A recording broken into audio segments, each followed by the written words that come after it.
हर्षित गुप्ता जी, दिल्ली से। श्री हरिवंश महाराज जी। महाराज जी, किसी भी कार्य में निर्णय लेने में मन डगमगाता है, गलत ना हो जाए उस बात की शंका रहती है। ऐसे में क्या सोच के निर्णय लिया जाता है हमारे? भगवान का आश्रय और नाम। अगर नाम जप करोगे तो तुम्हारे अध्यात्म बल की वृद्धि होगी। अध्यात्म बल जब बढ़ता है तो बुद्धि प्रवीण हो जाती है। जब बुद्धि प्रवीण होती तो एक सेकंड में निर्णय कर देगी ठीक है कि नहीं ठीक है। और आश्रय भगवान का, कि भगवान सर्वज्ञ हैं। हे भगवान, हमारे अंदर प्रेरणा करो, ये कार्य करूं या ना करूं। भगवान से प्रार्थना, भगवान का आश्रय और नाम जप, तो सही निर्णय एक सेकंड में आ जाएगा। हमारी बुद्धि तो भयभीत करती है कि पता नहीं यार सफलता हो कि ना हो, ये कार्य ठीक है कि नहीं ठीक है।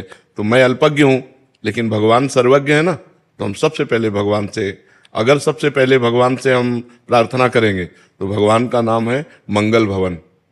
मंगल भवन अमंगल, तो अमंगल तो आगे हो ही नहीं सकता, क्योंकि मंगल भवन भगवान का चिंतन किया तो आपको तुरंत थोड़ी ही देर में मन में आ जाएगा या कोई ऐसा संकेत मिल जाएगा कि मत करो, इसमें अमंगल है। और अगर मंगल है तो हृदय में शीतलता आ जाएगी और आएगा करो। तो भगवान से प्रार्थना और नाम जप, ये दो काम आप करो तो आपके मन का जो भय है ये नष्ट हो जाएगा। पर ये सफलता तभी होगी जब शराब नहीं पियोगे, मांस नहीं खाओगे, पराई माता बहनों के साथ गंदी भावना नहीं करोगे। अगर ये परहेज नहीं है तो फिर दवा काम नहीं करेगी। परहेज ठीक है। शराब पीते हो? कभी कभी। एक बार जुआ हो रहा था तो कुछ लोग खड़े थे, तो वहां फोर्स पहुंचा, तो पहले डंडा मारा उसके, क्योंकि वो देख रहा था ऐसे। तो उसने कहा यहाँ क्यों खड़े हो? बोले देख रहे थे। बोले साहब पहली बार आए। बोले सब कहते पहली बार आए ऐसे सब कहते हैं। तो गलत काम कभी कभी करो या रोज करो, गलत गलत है। अगर आज आप यहाँ आए हो तो भगवान की आप पर कृपा है, क्योंकि बिना भगवान की कृपा के साधु संग नहीं मिलता। अब मोहि भाव भरोसा हनुमंता, बिनु हरि कृपा मिले नहीं संता। तो कुछ तो ले लो और कुछ दे दो। ज्ञान ले लो और दुर्गुण दे दो। तो नियम लो आज से कि आप शराब नहीं पियोगे। पक्का? मौन होके नहीं? जी पक्का गुरुजी। हाँ, आज से शराब नहीं पियोगे। भगवान से प्रार्थना करते हुए, नाम जप करते हुए अच्छे बनो। क्यों गलत कार्य करो? रोज पीते नहीं हो, कभी कभी क्यों गंदगी को स्वीकार करो? गंदगी ही है जिसे शास्त्र विरोध करता है। आज के वातावरण में फैल चुका है।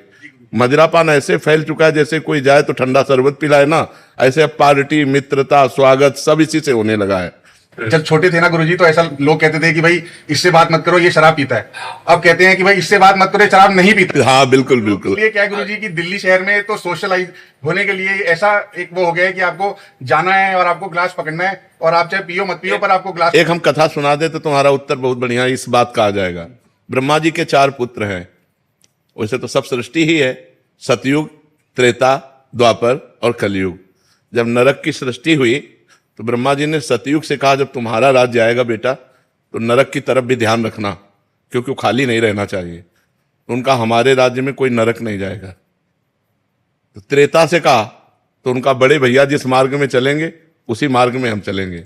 द्वापर से कहा तो द्वापर ने कहा पिताजी आपकी आज्ञा का कुछ कुछ पालन करने की कोशिश करूंगा। जब कलयुग से कहा तो कलयुग ने कहा पिताजी जैसे बड़े भैया के राज्य में कोई नरक नहीं जाएगा, ऐसे मेरे राज्य में कोई स्वर्ग नहीं जाएगा। मैं पूरा नरक हाउसफुल करूंगा। समझ रहे हो ना? तो उसी का राज्य चल रहा है। तो आप जैसा कह रहे हो ना कि अगर शराब ना पिए तो लोग कहते इसे बात मत करो, शराब नहीं पीता। शराब पीता है इसलिए बात करो, मतलब टोटल नरक। कलयुग ने वादा किया है, कलयुग ने वादा किया कि कोई भूल चूक से भगवत प्राप्ति कर ले या स्वर्ग चला जाए, नहीं सीधे हम पूरा नरक हाउसफुल करेंगे। तो देखो, शराब पीना, पराई स्त्री से व्यभिचार करना, मांस खाना, चोरी करना, जुआ, घूस, अपराध प्रवृत्ति, ये बढ़ती चली जा रही है। आप देखो ना, बिल्कुल नॉर्मल हो गई है। बिल्कुल। तो भैया कलयुग वाली बात सच्ची मत करो कि यार सब हाउसफुल हो जाएंगे। नहीं, कुछ तो बच लिए जाए, कुछ तो आप बच जाओ, क्योंकि अच्छे आदमी हो, आपको भगवान ने सत्संग दिया, वृंदावन धाम आए साधु संग के, तो आपका दुर्गुण छूट जाना चाहिए। तो आज से नियम ले लो कि आप शराब नहीं पियोगे। और आप ही न ले यार, जितने बैठे उतने सब ले लो। गंदे आचरण काहे को करो? उससे कोई लाभ, एक लाभ बता दो हमको। अगर एक भी लाभ हो तो हम उसको छोड़ने की कोशिश करें। हमारे शास्त्रों में तो निषेध है ही, लेकिन प्रगट में भी एक भी लाभ हो तो, किसी भी तरह की अगर अच्छाई होती तो हम उसको सपोर्ट करते एक भी अच्छाई नहीं। और अंदर जाकर के वो हमारे किडनी को, हमारे लीवर को, हमारे दिल को, हमारी आंतों को नुकसान पहुंचाती है। जिसमें मृत्यु निश्चित हो सकती है, ऐसे व्यसन को क्यों किया जाए? जिसमें हमारे अंगों की हानि हो, पैसे की हानि हो, बुद्धि की हानि हो। और समाज भी हंसता है जब कोई ज्यादा नशे में हो जाता है, ऐसे पड़े दिखाई देता है तो समाज हंसता है। तो इसलिए हमें लगता है भाई इसे छोड़ दो, ठीक है, और भगवान का आश्रय लो, नाम जप करो, अच्छे आदमी बनो, बुरे आदमियों की संगति से बचो, नहीं तो बहुत हानि हो जाती है। और आजकल बहुत बुराइयां बढ़ रही हैं। अगर अध्यात्म से कोई जुड़ा नहीं है तो उसमें बुराइयां ही बुराइयां भरती चली जाती है। जरा जरा सी बात में लड़ जाना, जरा जरा सी बात में एक दूसरे की हत्या तक कर देना, मतलब बहुत ही निकृष्ट बुद्धि बढ़ रही। बुद्धि कितना निकृष्ट हो रही। जो भाई हमारे माँ के गर्भ में यार हाथ दो हाथ ले जा, तू या छोटा है या बड़ा है, क्या फर्क पड़ता है, तू मेरा भाई है। भ्रातृ प्रेम नहीं रह गया, पति पत्नी में प्रेम नहीं रह गया, पिता पुत्र में प्रेम नहीं रह गया। कितना मतलब ऐसे आचरण फैल रहे हैं जो सुने नहीं जा सकते। बेटा माँ को मार रहा है, माँ बेटे को मार रही है, पति पत्नी को मार रहा है, पत्नी पति को मार, मतलब कहीं विश्वास, प्रेम, ये सब हटता चला जा रहा है। क्यों हटता चला जा रहा है? क्योंकि दुराचार बढ़ रहा है, व्यभिचार बढ़ रहा है, नशे बढ़ रहे हैं, गंदी बातें बढ़ रही हैं, पूरी गृहस्थी चौपट होती चली जा रही। आज हमारा समाज गिरता चला जा रहा है। अगर उठा सकता है कोई तो अध्यात्म उठा सकता है। और अध्यात्म को लोग ज्यादा प्यार नहीं करते। मतलब ऐसे गिने चुने आप लोग हैं जो अध्यात्म सुनने आए हैं, नहीं तो अध्यात्म को कोई ज्यादा कदर नहीं करता। कदर करता है रुपया कैसे आवे, कुछ भी करना पड़े। अगर नौकरी लगना, चरित्रहीनता का प्रसंग है तो राजी है। पहले था कि चाहे सब कुछ नष्ट हो जाए लेकिन चरित्र हमारा बचना चाहिए। कहा जाता है इज्जत है तो सब कुछ है, और आज क्या है? इज्जत की मिटिया मेट है, नहीं। और एक वो अंग्रेजी में कहावत थी कि धन गया तो कुछ नहीं गया, स्वास्थ्य गया तो कुछ गया, और चरित्र गया।